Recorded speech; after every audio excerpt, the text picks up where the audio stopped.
lewat pendengaran akan kebenaran firman Tuhan. Sebelumnya, untuk para lektor mempersiapkan diri, nanti Ibu Niriana dan Ibu Sarma. Kita masuk ke dalam doa firman Tuhan yang akan dibawa oleh Ibu Santi Simanjuntak. Bu Santi Simanjuntak, bisa dinyalakan mic-nya, Bu.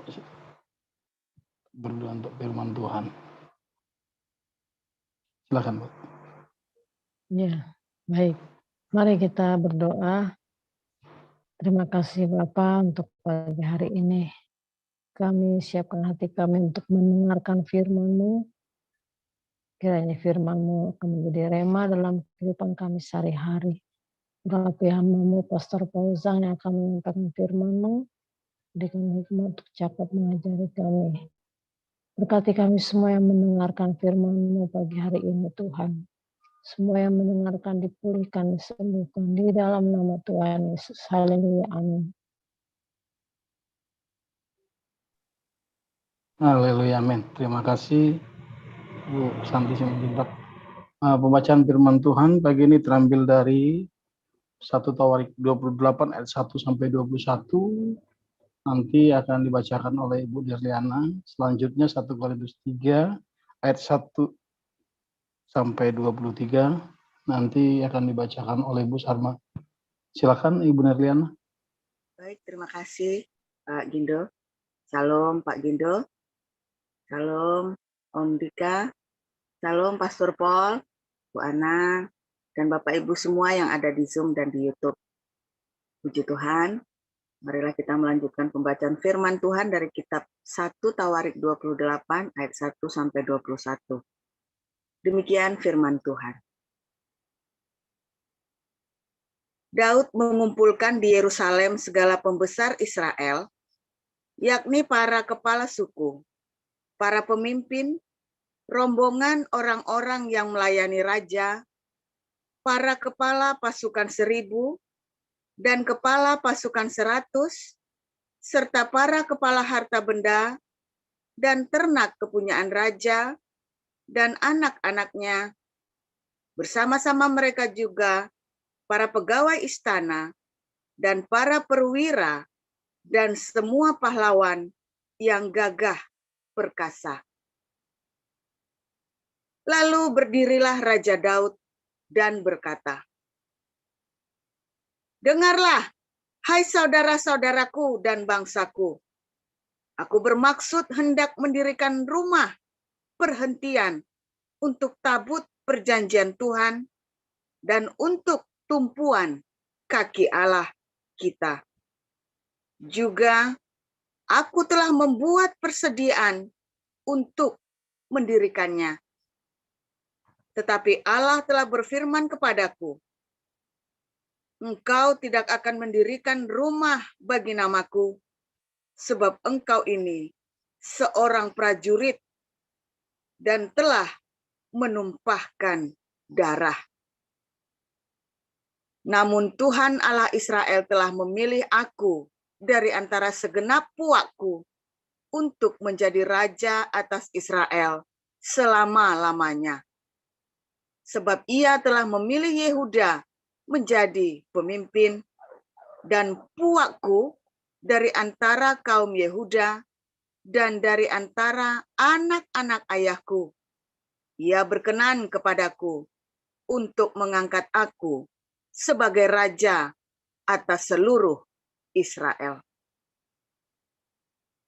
Dan dari antara anak-anakku sekalian, sebab banyak anak telah dikaruniakan Tuhan kepadaku, ia telah memilih anakku, Salomo, untuk duduk di atas tahta pemerintahan Tuhan atas Israel.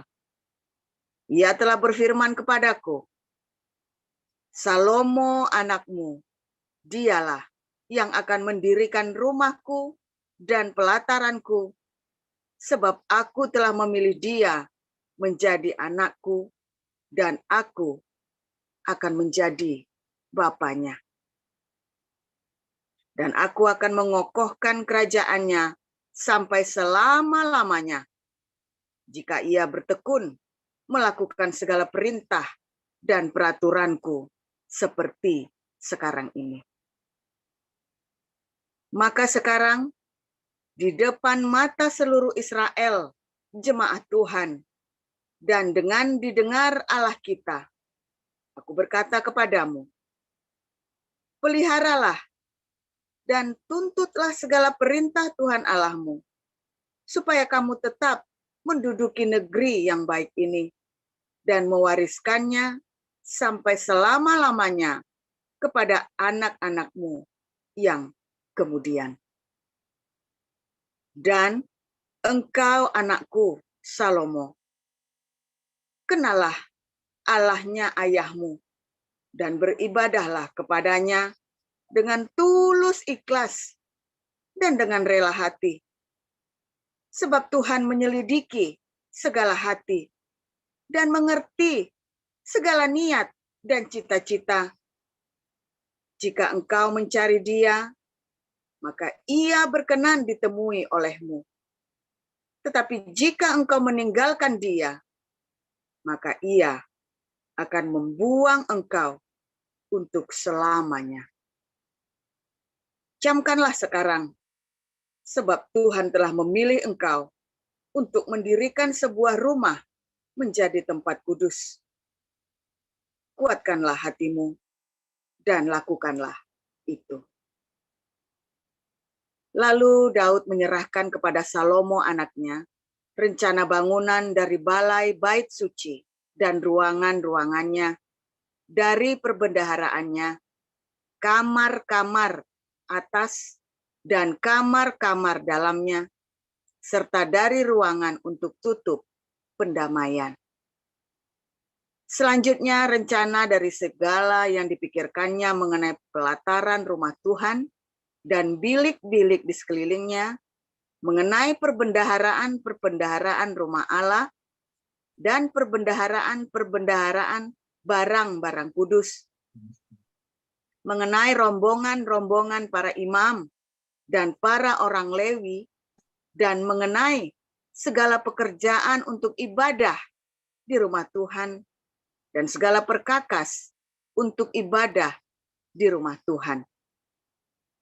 Juga ia memberikan emas seberat yang diperlukan untuk segala perkakas pada tiap-tiap ibadah, dan diberikannya perak seberat yang diperlukan untuk segala perkakas perak pada tiap-tiap ibadah, yakni sejumlah emas untuk kandil-kandil emas dan lampu-lampu yang dari emas seberat yang diperlukan tiap-tiap kandil dan lampu-lampunya, dan perak untuk kandil perak seberat yang diperlukan perak untuk satu kandil dan lampu-lampunya, sesuai dengan pemakaian tiap-tiap kandil dalam ibadah. Kemudian diberikannya sejumlah emas untuk meja-meja roti sajian, meja demi meja, dan perak untuk meja-meja dari perak. Selanjutnya, emas murni untuk garpu-garpu dan bokor-bokor penyiraman dan kendi-kendi. Juga untuk piala-piala dari emas seberat yang diperlukan untuk tiap-tiap piala. Katanya panas.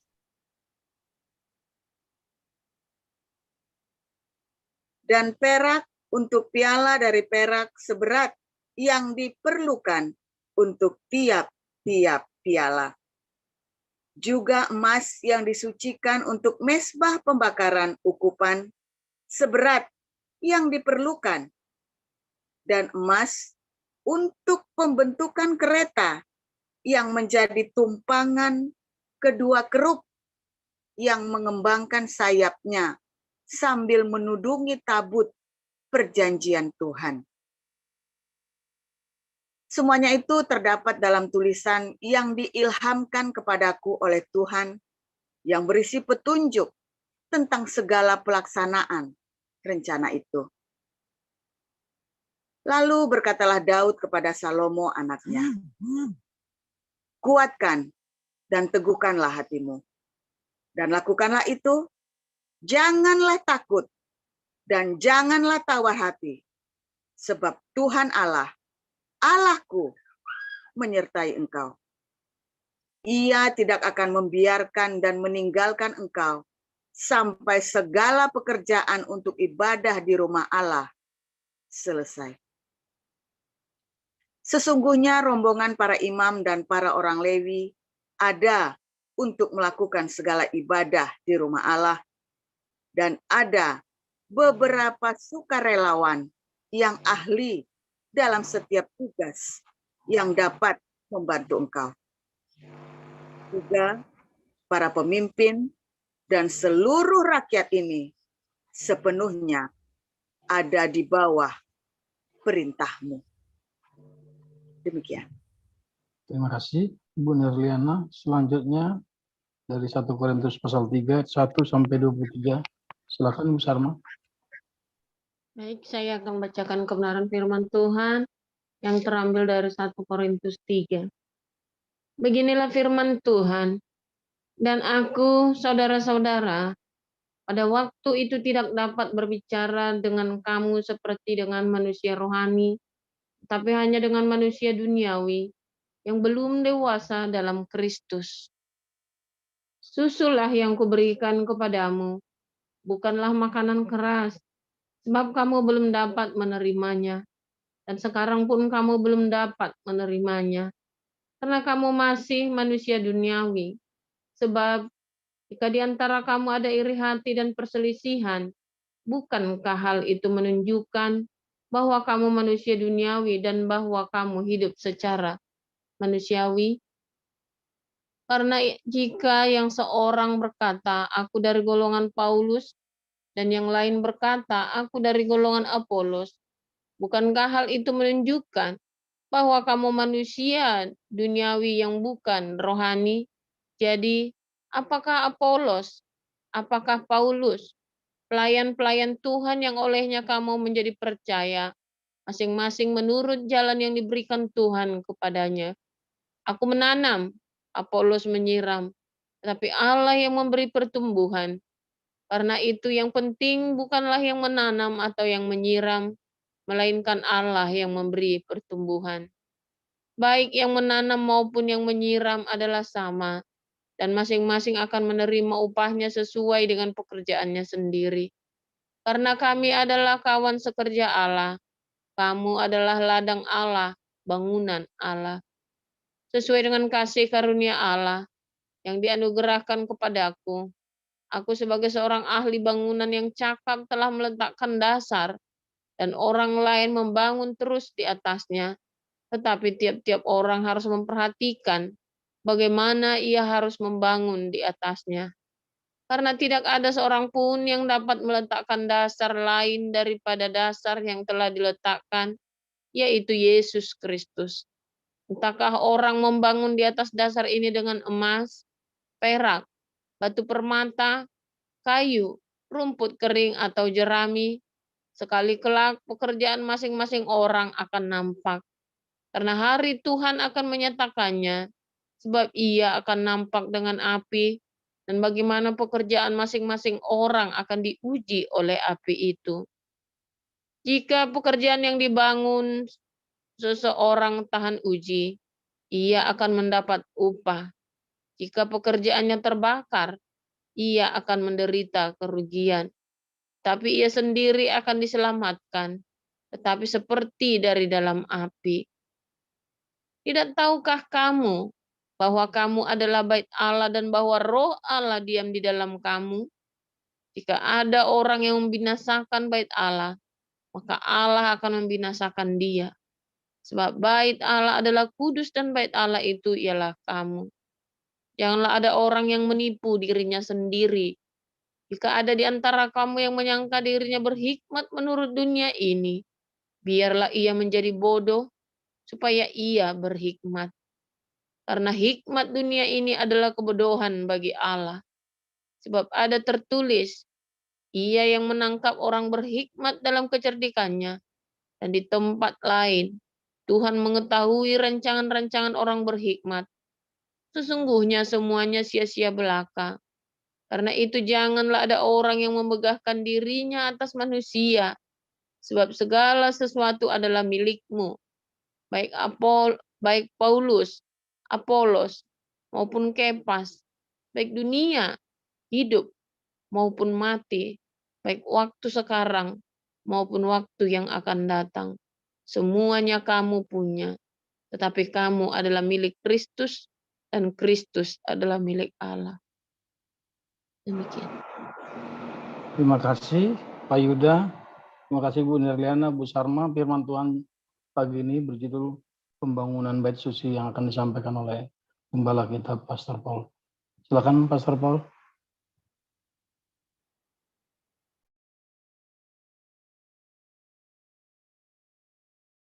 Oke, haleluya, luar biasa firman Tuhan, selalu baru ya, setiap hari.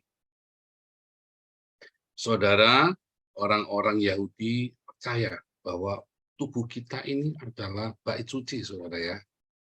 Adalah sebuah bait di mana roh Allah berdiam di dalamnya. Wah, kita tiap hari menemukan ya, ternyata banyak sekali persamaan pengajaran di dalam Yudaisme dan Kekristenan, saudara ya. Nah, kalau Anda nggak belajar Alkitab sungguh-sungguh, kalau Anda tidak membaca, lalu Anda ikutnya dogma, Anda nggak akan ketemu tuh, saudara. Ya, Anda nggak akan ketemu. Mengapa nggak akan ketemu? Karena dogma yang dibangun oleh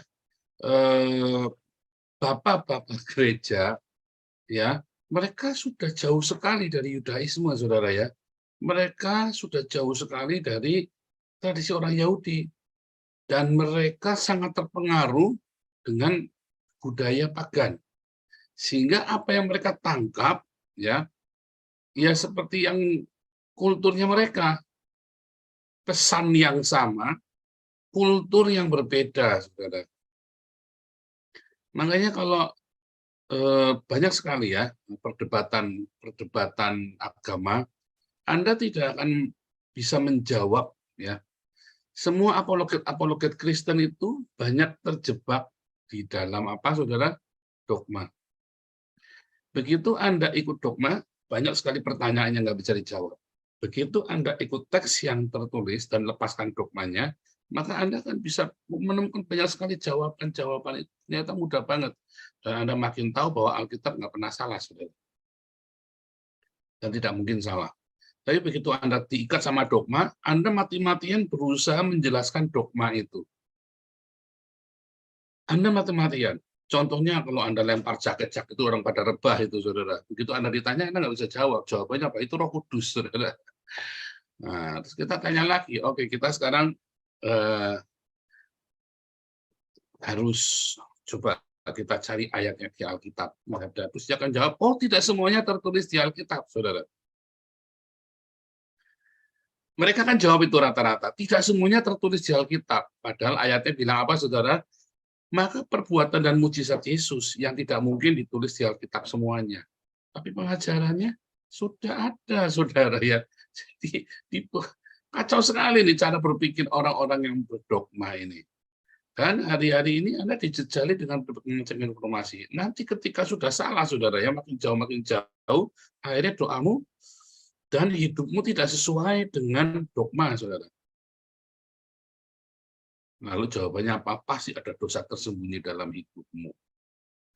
Atau jawabannya, ya sabar, itu pencobaan dari Tuhan. Kacau sekali, saudara ya. Akhirnya orang pergi ke kelenteng. Kelenteng jawabnya apa, saudara? Oh, karena gini. Nanti kamu di kuamnya, mau pakai baju ini, udah sukses, saudara. Nanti kamu pegang nih ya camsinya. Kemudian gereja bilang, oh itu dari setan rezekinya.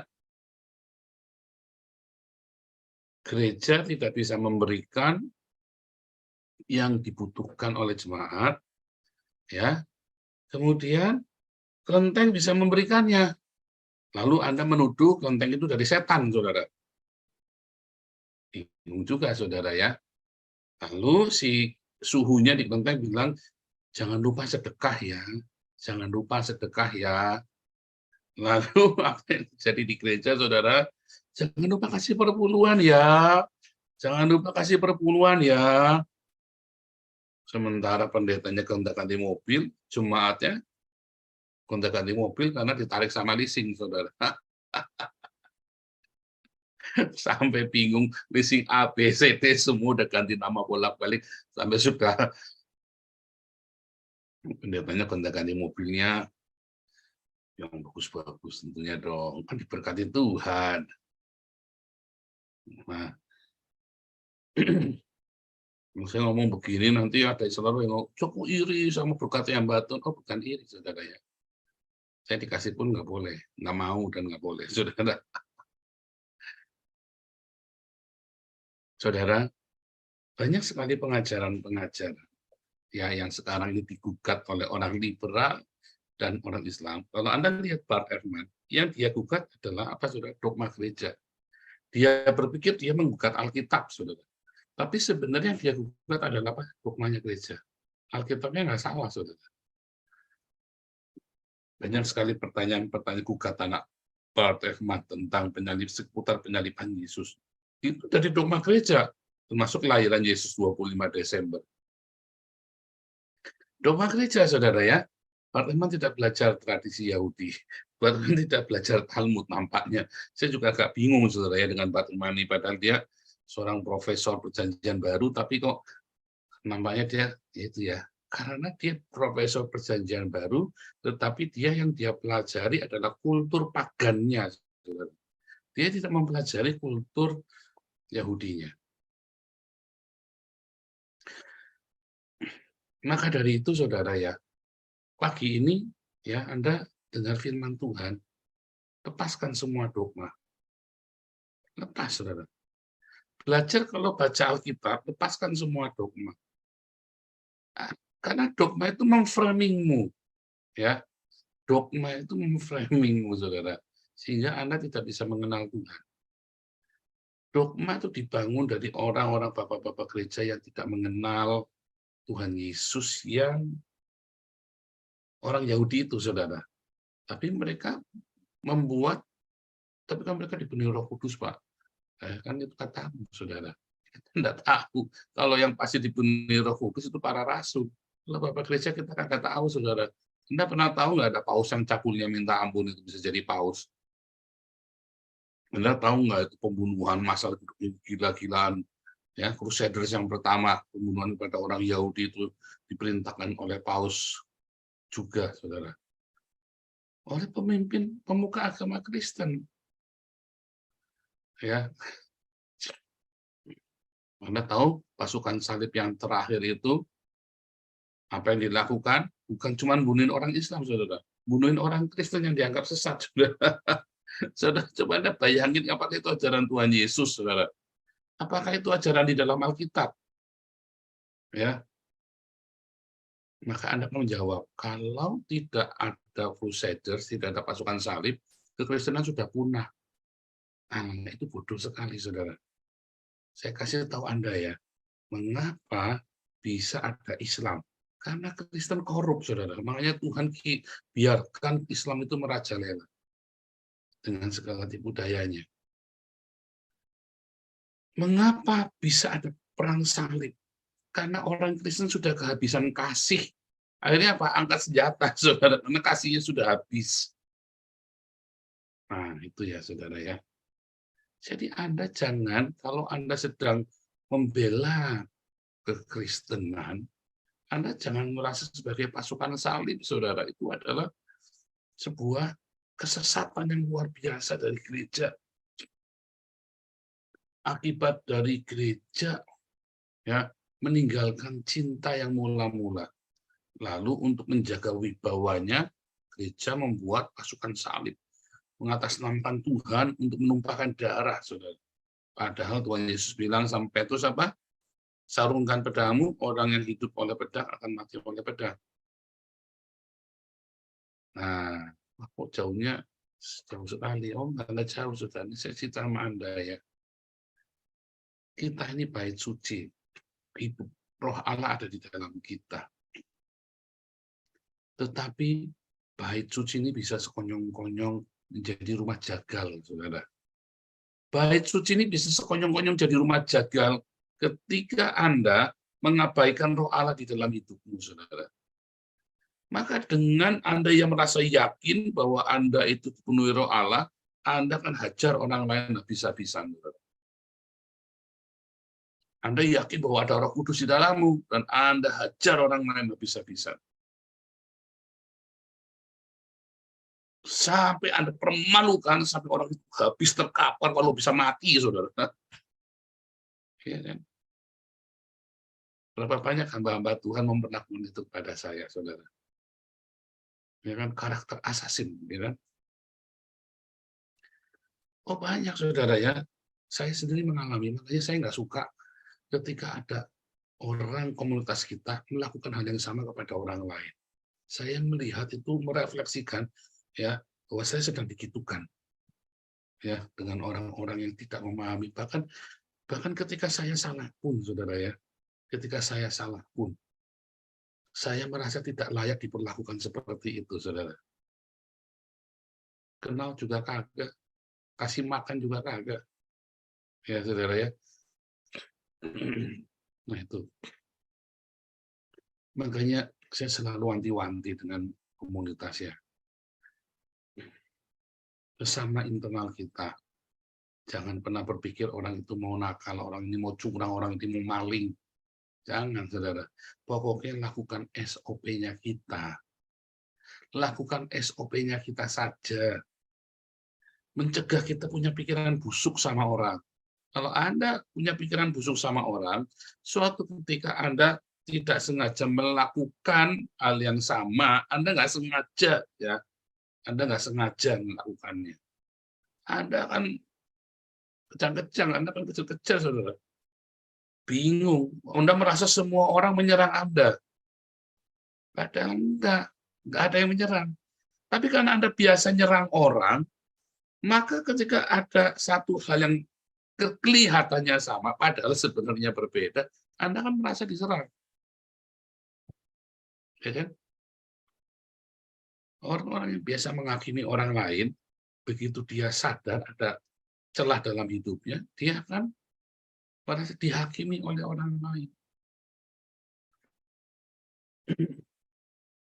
Tetapi orang yang biasa memaklumi kesalahan orang lain, ketika dia bikin salah, ya, dia bisa ada kerendahan hati untuk introspeksi. Karena kesalahan itu belum tentu orang itu mau menghakimi Anda. Tetapi ketika Anda tahu ada sesuatu yang kurang pas, Anda akan dengan rendah hati, saudara.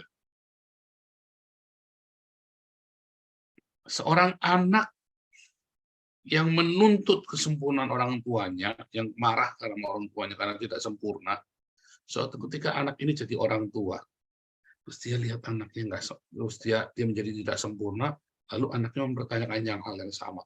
Oh, dia juga pusing, saudara. Dia dulu nuntut orang tuanya. Apapun yang Anda takarkan kepada orang lain, itu akan ditakarkan kepadamu. Ditakarkan balik, saudara. Nah, itu yang dimaksud ya. Semua yang ditakarkan orang lain kepadamu akan ditakarkan kepada orang lain, akan ditakarkan kepadamu juga. Takarannya. Anda menghina sama. Kalau enggak, oh saya merasa bodoh, ya itu double namanya, saudara. Ada. Double. Ya, double. Walaupun sebetulnya hatinya juga deg-degan juga, kaget juga, resah juga. Tapi dia pura-pura bego amat deh. Malah nyerang balik, segalakan dia, saudara ya. Nah, jangan, saudara ya. Maka dari itu, saudara, karena tubuh kita ini bait suci. Tubuh kita ini adalah bait suci, di mana ada Roh Kudus yang tinggal di dalam kita. Tubuh kita ini adalah rumah Allah, rumah Roh Kudus, bukan rumah jagal. Kalau Anda tidak bisa memaafkan dirimu sendiri, ya, Anda jagal hidupmu sendiri, Anda juga akan jagal orang lain. Makanya di dalam pembangunan bait suci, Daud nggak boleh, saudara, karena dia tukang jagal, ya kan? Dia tukang jagal, nggak boleh, saudara. Dia tukang jagal, tangannya pelumpuran darah, nggak boleh. Salomo yang boleh, saudara. Di dalam damai, karena rumahku akan disebut rumah doa. Betapa Daud itu sedih sekali ya, kalau Anda lihat ceritanya yang lengkap itu ya, Daud kecewa sekali. Dia begitu menggebu-gebu ingin membangun bait suci, nggak boleh. Karena itu kan jagal, tanganmu berlumuran darah, sebutkan dengan rufiah ya, tanganmu berlumuran darah, Salomo anakmu, Shalom, yang damai, yang penuh dengan damai. Balik lagi, ingat, orang Yahudi dan orang Kristen, orang Yahudi, Paulus dan Yesus, ya Paulus juga berkata kan, tubuhmu tadi ya 1 Korintus 3, 1 Korintus 6. Yesus juga berkata dalam Yohanes 2, tubuhnya ini adalah bait suci. Orang Yahudi juga sama, kalau baca dalam Kabat atau di dalam beberapa ya, sama ya. Maka saat kita tarik, saudara ya, ketika hidup kita ini penuh dengan penghakiman, jangan-jangan kamu belum berdamai dengan dirimu sendiri. Kalau kamu hidupnya selalu ingin menjagal orang lain, jangan-jangan kamu belum berdamai dengan dirimu sendiri. Ada yang salah dengan hidupmu. Roh Allah belum memenuhi hidupmu, saudara. Roh Allah belum menguasai hidupmu. Ya, kita sudah percaya Yesus, tapi kita tidak ada satu yang sisi yang gelap yang masih Anda tutup kamar itu. Tubuhmu adalah bait suci di mana Roh Allah berdiam, tapi kamu punya bilik rahasia, bilik pribadi, di mana semua rahasia itu ada yang kamu simpan. Kemarahan, kekecewaan, nggak tahu, saudara ya, yang mana. Mengapa Anda dengan mudah menjagal orang lain? Apalagi kalau orang itu jelas-jelas salah, wah, itu cacat sampai kalau mutilasi sampai 72 potong pokoknya ya. Lebih bisa di habis, apalagi kalau ketahuan salahnya. Ada yang salah, saudara. Saya kalau ada orang bikin salah, saudara ya, saya sedih loh, saudara. Kalau ada orang jatuh dalam dosa itu, dulu saya senang ya. Jujur saja, saudara ya. Dulu saya senang. Tapi sekarang ya, setelah saya mengalami perjumpaan dengan Tuhan ya, saya sendiri dipulihkan Tuhan, saya sendiri beri kesempatan. Anda tahu Pak Daniel Alexander ya, waktu saya ketemu Tuhan Yesus, ya Tuhan Yesus itu datang dalam kekudusan yang luar biasa. Dan saya merasa berdosa. Tetapi tidak satupun perkataan Tuhan Yesus yang menghakimi saya. Kamu berdosa. Nggak pernah, saudara. Kekudusan itu yang membuat saya merasa berdosa sendiri. Tetapi perkataannya apa? Aku mengasihimu. Ayo kembali. Ketika saya ketemu sama Koden ini ya, itu juga sama, saudara ya. Koden tahu masa lalu, teman-teman masa lalu saya, Koden banyak yang kenal. Pasti sudah ada yang laporan, saudara. Tetapi tidak pernah sekalipun Pak Daniel Alexander ini menghakimi saya, saudara. Selalu mengencourage, malah ya bercanda ya Nabi ke-26 ketika Gilbert ngatain saya anak iblis, justru Koden bilang ini orang hebat. Coba. Gilbert tahu masa lalu saya? Enggak, saudara. Gilbert tidak kenal teman-teman saya, keluarga saya. Koden kenal semua. Yang saya kenal itu Koden kenal semua. Dan rupanya sudah tanya. Dia tidak bertanya, dia dapat, tapi ketika saya cerita, oh iya, papi kenal. Orang, oh iya, kenal. Semua.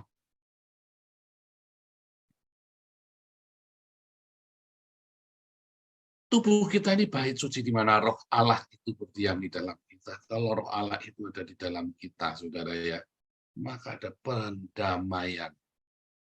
Ada pendamaian di sana, saudara. Bukan rumah jagal. Kalau tubuh kita masih ingin mengharapkan kecelakaan orang lain, kita senang kalau kita membongkar rahasia orang lain, kita bangga, kita happy kalau kita bisa celakakan orang lain, atau orang itu celaka ya bukan karena kita, bukan dia celaka. Mungkin ada yang salah, saudara. Kita lakukan apa yang kita lakukan ketika Agustan yang menuntun Alkitab itu, orang-orang mencaci maki dia. Apa yang kita lakukan, saudara? Kita kumpulkan uang. Ya, sekalipun ditolak, nggak urusan. Ketika ada orang yang susah, musuh yang dalam tanda kutip musuh kita. Karena kita bukan rumah jagal.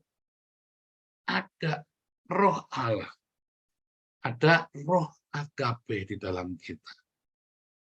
Oh, kalau gitu kita nggak boleh melaporkan orang ke polisi. Oh, boleh. Boleh, saudara ya.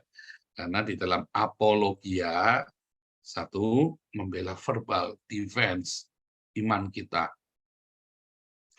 Baik secara biblikal, kedua secara hukum. Tuhan Yesus kasih contoh. Tetapi dengan hati yang murni, saudara. Begitu hatimu tidak murni, kamu sedang jadi rumah jagal. Itulah sebabnya itu HMC kita lepas, saudara. Karena ternyata itu dendam pribadinya. Nah, ada dendam pribadi orang, kita mau pakai kita. Nah, itu nggak boleh, jangan. Nanti Anda berdosa. Ketika kita melakukan sesuatu, jangan karena kebencian. Ketika kita melakukan apologia, pembelaan verbal, baik itu biblical maupun secara hukum, jangan karena kebencian. Kalau Anda sedang melaporkan seterumu ke polisi, jangan karena kebencian, tapi karena Anda sedang mencari keadilan. Beda, saudara. Kalau kebencian, Anda bisa nggak tidur. Saya ingat Pak Harto ya, waktu mencari keadilan itu ya, saya ingat, saya nggak mau cerita semuanya. Pak Harto ini nggak cerita waktu Pak Harto ini, karena ini ya, kerjain orang banyak, saudara ya. Wah, saya sampai kaget, banyak sekali, Pak. Lalu, orang yang sama Pak Harto ini, istrinya nelpon saya, saudara, yang bermasalah dengan Pak Harto. Terus saya dengarkan ceritanya, terus langsung tak telepon Pak Hartonya. Nah, terus saya bilang, Pak, kenapa nggak dibayarin aja sih, Pak? Kalau bayarin itu pasti masuk. Enggak, Pak, saya mau jaga hatinya tetap murni, enggak apa-apa. Itu yang benar, saudara. Akhirnya gimana? Orangnya dilepas, kalah. Ya enggak apa-apa, saudara. Ada yang lebih berharga daripada uang sekian miliar itu yang hilang. Yaitu apa, saudara? Hati nurani yang murni tadi, yang bersih itu tadi, saudara. Hati nurani yang bersih yang dimiliki. Bukan karena kebencian, ya karena ini harus diberesin, harus ada keadilan di sana. Ada ceritanya bagaimana diberesin. Kalau si ibu ini, saya nanya, Ibu, orangnya ditahan enggak? Enggak sih, Pak. Nah, saya kasih tahu ya, uang segitu, kalau Pak Harto itu niat memasukkan, niat jahat sama kalian. Kalau zaman saya dulu, jangan uang segitu. 1/10-nya saja bisa tak masukkan 4 tahun penjara. Harus 1/10-nya saja bisa 4 tahun penjara. 4 tahun penjara. Nah, Ibu uang segitu. Pak Harto cuma keluar sedikit saja, selesai. Saya bilang begitu ya. Saya tanya Pak Harto ngomong, kita ngobrol-ngobrol, enggak, orang itu bayar pasti Pak Harto. Itu kalau Pak Harto nggak kasih, orang itu lepas. Benar ya, dilepas akhirnya. Itu kan sudah aturan mainnya begitu, saya sudah tahu. Tapi saya cerita ya, ini disclaimer, dan saya belum bilang Pak Harto cerita, makanya saya nggak cerita semuanya. Tapi saya kasih tahu, saudara ya, waktu itu saya sangat cukup admire ya, bahwa ya ini Pak Harto ini memang orang yang menjaga hatinya tetap murni. Saya nggak mau melaporkan karena kebencian. Saya menjaga hatinya tetap murni, Pak, biar saja. Yang penting sudah saya laporkan. Kalah, saudara. Orangnya dilepaskan. Tetapi apa artinya uang sekian miliar? Uang sekian miliar apa? Oh iya benar, saudara. Kalau hatinya kita jadi rusak gara-gara kita kehilangan itu, saudara. Saya percaya sekali ada berkat Tuhan di situ, saudara ya. Kenapa, saudara? Karena kalau uang yang sekian miliar itu Pak Harto ikut ngotot, minta keadilan, kalau bisa tak jagal, maka ayat ini berlaku, di mana hartamu berada, di situ hatimu ada. Kalau hartamu bertambah banyak, janganlah hatimu melekat padanya. Begitu itu kena masalah, terus kita uber terus ya, sampai ke liang tikus pun kita kejar, sampai ke liang ular beludak pun kita kejar. Berarti hati kita melekat padanya, saudara. Tapi ada satu yang saya dapat, hingga saya admiran, saya berkata, wah diberkatilah Pak Harto ini. Ya, sungguh diberkati Tuhan, saya bilang ya. Dilepas. Saya sudah ngomong sama Pak Harto, kan dua-duanya kan, Pak ini pertama sih Ibu ini cerita sama saya, terus saya nanya tak semua, Ibu jujur ceritanya begini. Terus saya bilang, Ibu kasih uang ya? Nggak mau ngomong, nggak. Ibu kasih uang, kalau nggak minta anak keluar. Dan Pak Harto tidak kasih uang, makanya suami Ibu nggak ditahan. Terus saya tanya Pak Harto, iya saya nggak kasih apa-apa Pak, bersih pokoknya. Iya, kalau nggak bersih pasti sudah masuk sekian banyak, sekian gitu kok. Saya 1/10-nya saja bisa masukin orang bisa 4 tahun kok. Tapi apa artinya? Terus kita celakakan dia, ya kan? Dia juga susah sekarang. Isinya lagi nangis-nangis, telepon saya juga lagi susah. Ya, terus buka tutup lubang lagi dia, wah ya udah karu-karuan lagi dia sama-sama sudah karu-karuan, udah bonyok juga duit dimakan setan. Ya, sama saudara. Intinya saudara, rumah kita, tubuh kita adalah rumah Allah, bukan rumah jagal. Ingat-ingat itu saudara ya. Sehingga kita harus ingat, ini adalah rumah di mana agape itu berada. Ya. Yang kedua, bukan berarti kita nggak boleh ngelaporin orang ke polisi, boleh. Tetapi jangan dengan kebencian. Kita berapologia, tapi jangan dengan kebencian. Ya, kita berapologia secara biblika dan kita bisa urusan dengan polisi melaporkan ke hukum yang berlaku, tapi jangan dengan kebencian. Begitu ada kebencian, batalin. Itu saudara ya. Karena tubuh kita adalah rumah Allah. Kalau Anda tidak mengerti tubuhmu adalah rumah Allah, kalau hidupmu masih ada roh jagal di situ, ya, maka sudah jelas tidak ada roh Allah di situ. Maka tubuhmu bukan rumah Allah, tapi rumah jagal. Dan orang yang hidupnya, yang tubuhnya menjadi rumah jagal, di situ ada tangisan. Di situ ada penderitaan. Ya, sapi kalau mau dijagal tuh nangis, kambing kalau mau dijagal tuh nangis, saudara. Ada kehilangan. Ada apa lagi? Suffering, penderitaan, ada kehilangan, ada kepedihan. Benar, saudara ya. Orang yang hidup dengan pedang akan mati dengan pedang. Kalau hidupmu penuh dengan cinta, maka di situ akan ada damai, akan ada sukacita, akan ada kebahagiaan, akan ada kemerdekaan. Coba bandingkan. Anda boleh percaya, lakukan. Nggak percaya, ya coba saja. Saya sudah melewati dua-duanya. Yang saya ngomong ini bukan teori. Saya sudah melewatinya, saudara ya. Tuhan Yesus memberkati.